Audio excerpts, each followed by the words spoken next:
In this video, I'm going to show you how to fix the E1 error on your HP Deskjet printer.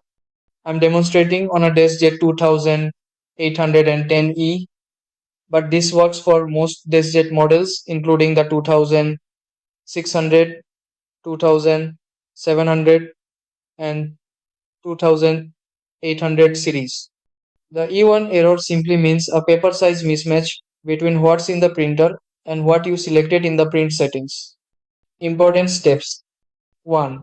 Cancel the current print job that is showing the E1 error. Check the paper loaded in the tray, confirm what size it actually is, A4, A5, letter, etc. 3. Adjust the paper guide slider fully to the left for A4 or to match the smaller size paper you are using. 4.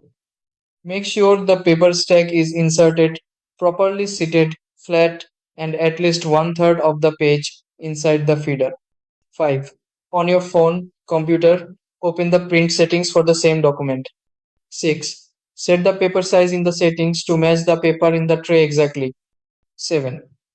Save, apply the setting, and resend the print job. 8. If the error persists, recancel the job, recheck the guide position, and send again.